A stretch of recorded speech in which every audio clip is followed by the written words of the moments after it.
AM news కి స్వాగతం. కర్నూలు జిల్లా కోడుమూరు మండలం శివసేన పార్టీ ప్రధాన నాయకుడు సంజయ్ గైక్వాడ్ మరియు బీజేపీ నాయకులు నోటి దురుసు తగ్గించుకోవాలని, రాహుల్ గాంధీకి బహిరంగ క్షమాపణ చెప్పాలని జిల్లా కాంగ్రెస్ కమిటీ అధ్యక్షులు పి మురళీకృష్ణ డిమాండ్ చేశారు. ఆంధ్రప్రదేశ్ కాంగ్రెస్ కమిటీ అధ్యక్షురాలు శ్రీమతి వైఎస్ షర్మిలారెడ్డి ఆదేశాల మేరకు రాష్ట్ర వ్యాప్త నిరసనల్లో భాగంగా కర్నూలు జిల్లా కాంగ్రెస్ కమిటీ అధ్యక్షులు పి మురళీకృష్ణ ఆధ్వర్యంలో జిల్లా కలెక్టరేట్ ఎదురుగా గల మహాత్మా గాంధీ విగ్రహం వద్ద జరిగిన నిరసన కార్యక్రమంలో డీసీసీ నూతన అధ్యక్షులు పి మురళీకృష్ణ మాట్లాడుతూ, రాహుల్ గాంధీపై అనుచిత వ్యాఖ్యలు చేసిన బీజేపీ, శివసేన నాయకులు బహిరంగ క్షమాపణ చెప్పాలని, పార్లమెంటులో ప్రతిపక్ష నేత రాహుల్ గాంధీని అవమానకరంగా బీజేపీ నాయకులు కామెంట్స్ చేస్తున్నారని అన్నారు. ఇంత దారుణంగా కామెంట్స్ చేస్తున్నా కూడా మోడీ, అమిత్ షాలు పట్టించుకోకపోవడం వెనుక కుట్ర దాగి ఉందన్న అనుమానం కలుగుతుందని అన్నారు. భారత్ జోడో యాత్రతో రాహుల్ గాంధీకి దేశంలో ప్రజాదరణ పెరిగిందని, ఇది జీర్ణించుకోలేక ఓర్వలేక ఇదంతా వారి డైరెక్షన్లోనే జరుగుతుందని, ఈ దుర్మార్గాన్ని కాంగ్రెస్ పార్టీ తీవ్రంగా ఖండిస్తోందని అన్నారు. విద్వేషపూరిత మాటలపై వెంటనే చర్యలు తీసుకోవాలని మురళీకృష్ణ డిమాండ్ చేశారు. ఈ దేశంలో ఎవరు తీవ్రవాదులు, ఏది తీవ్రవాదం? ఈ దేశంలో అట్టడుగు వర్గాల వారు 90% మంది ఉన్నారని, వాళ్లకు అభివృద్ధిలో వాటా లేదని రాహుల్ గాంధీ చెప్పడం తీవ్రవాదమా? అందరికీ సమాన అవకాశాలు ఉండాలని రాహుల్ గాంధీ చెప్పడం తీవ్రవాదమా? ఏది తీవ్రవాదమో బీజేపీ సమాధానం చెప్పాలన్నారు. ఈ దేశానికి స్వాతంత్ర్యం తెచ్చింది కాంగ్రెస్ పార్టీ, త్యాగాలు చేసింది కాంగ్రెస్ పార్టీ, అన్ని కులాలను మతాలను సమానంగా చూసింది కాంగ్రెస్ పార్టీ ఒకటే అని అన్నారు. ఈ దేశంలో ప్రేమను నింపిన నాయకుడు రాహుల్ గాంధీ అని, అలాంటి రాహుల్ గాంధీ పేరు ఉచ్చరించే హక్కు బీజేపీకి లేదని అన్నారు.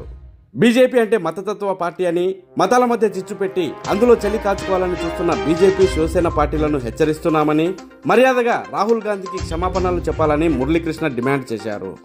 ముందుగా నాయకులు, కార్యకర్తలు బీజేపీకి, శివసేనకు వ్యతిరేకంగా నినాదాలు చేస్తూ Shiv Sena, BJP down down, Sanjay Gaikwad, Rahul గాంధీకి వెంటనే క్షమాపణ చెప్పాలని నినాదాలు చేస్తూ నిరసన చేపట్టారు.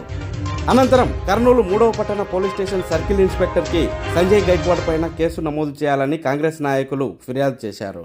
ఈ కార్యక్రమంలో మాజీ MLC M Sudhakar Babu, city Congress అధ్యక్షులు షేక్ జిలానీ బాషా, నియోజకవర్గాల కోఆర్డినేటర్లు M Kasim Vali, G Ramesh Yadav, senior Congress నాయకులు Devisetti Prakash, PG Narasimhulu Yadav, Damodaram Radhakrishna, NC Bazaranna, Riyazuddin, Murshid Peer Khadri, Sheikh Khaja Hussain, Anantharatnam, E Lazarus, Syed Naveed, Maruthirao, Sainath, Srinidh, W Satyaraju, B Subrahmanyam, Abdul Hai, Thippaiah Naidu, Razak Vali, John Sadanandam, Sambasivudu, Pasupala Pratap Reddy, INTUC Pratap, N Sunkanna, ఎన్ తాండ్రపాడు సాయి, కొంతలపాడు ఈదన్న, ఎల్లప్ప, రమేష్, షాహిద్, భాను, వెల్దుర్తి శేషయ్య, దూత్పీర, మహిళా కాంగ్రెస్ నాయకులు ఎస్ ప్రమీల, ఏ వెంకట సుజాత, కరుణమ్మ, హైమావతి, సాయి భార్గవి మొదలగు వారు పాల్గొన్నారు.